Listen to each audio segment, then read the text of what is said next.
Joyce, you are musical, you are talented, you are obviously intelligent, but there is no future in the way you are singing. Wow. From what I've read, this is exactly what a teacher said to a 26-year-old singer in her first lesson at the Houston Grand Opera Young Artist Program. And apparently her official evaluation form from that same program went even further. It stated in writing that she possessed not much talent. That singer is Joyce Donato. Today she is one of the most celebrated mezzo-sopranos in the world. And yet, this is what she had to go through. My name is Dr. Maja Jankowska. I'm a clinical and counseling psychologist and founder of Beyond the Spotlight Psychology. I work with professional performing artists on the psychological weight of a career where rejection is not occasional. It's really structural, and it's a different story. There are so many structural problems in the system. But anyway, welcome back to the Performer's Mind. This is a series where I look at why even world-class performers struggle internally and what their psychological journeys can teach us. Remember, please remember, we are not here to diagnose or make assumptions.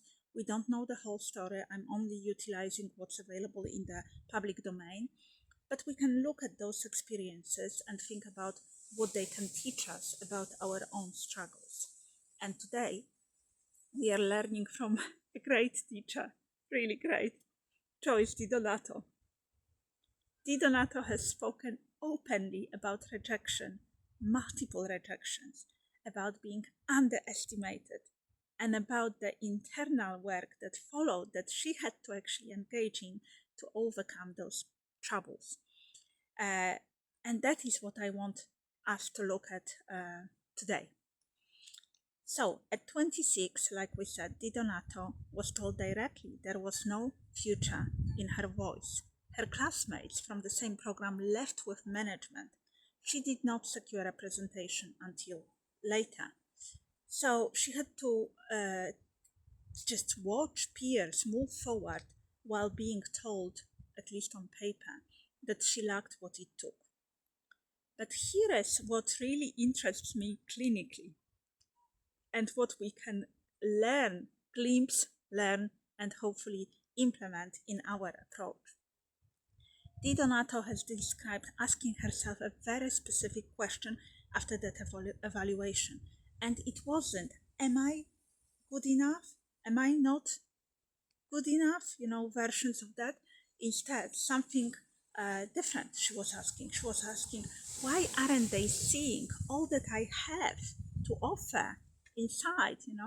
Where am I going wrong? Why am I not kind of communicating? So this is really meaningfully different question. The first one turns the rejection into a verdict on your self-worth, right? The second one treats it as information about a gap between what she felt she was capable of, her talent, and what was actually landing with people who were listening or evaluating her. And this is incredibly important. She concluded that something was blocking her expression from reaching an audience.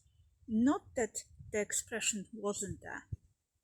So she set out to find out and remove that block. So it's so important, instead of assigning this to our self-worth, we can look at feedback as information and figure out, what is this data telling us?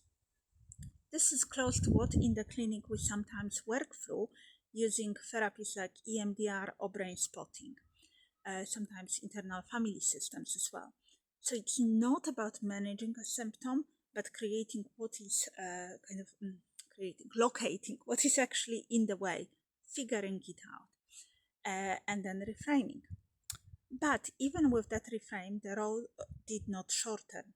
Donato went through many rejected auditions across Europe before Paris Opera cast her in the Barber of Seville, the production that actually changed the direction of her career eventually. From what I've read, it was around 12 rejections, not one dramatic setback, followed by a breakthrough. but several separate no's, each one a small trial of whether the refrain would hold. I hear a version of this from opera singers and classical musicians often. The sense that a single evaluation, sometimes from years ago, from some harsh, horrible teacher or artistic director or somebody like that, has become the quiet standard that they are still being measured against.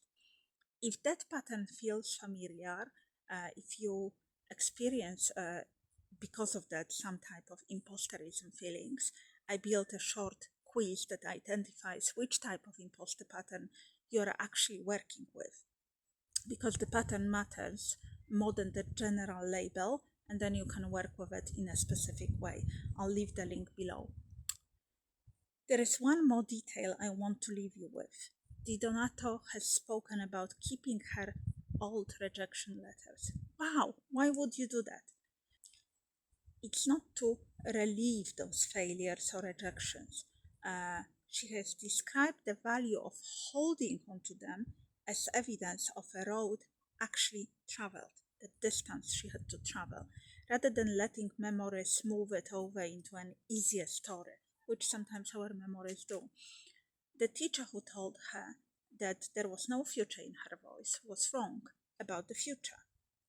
What is harder to know is whether Di Donato ever fully stopped hearing that sentence, that voice, or whether she simply learned to keep singing alongside it. I would be curious to hear from you what you make of that distinction. Tell me in the comments, and I'll see you next time. Oh, and of course, this video is for psychoeducational and purposes and is not a substitute for individual clinical support.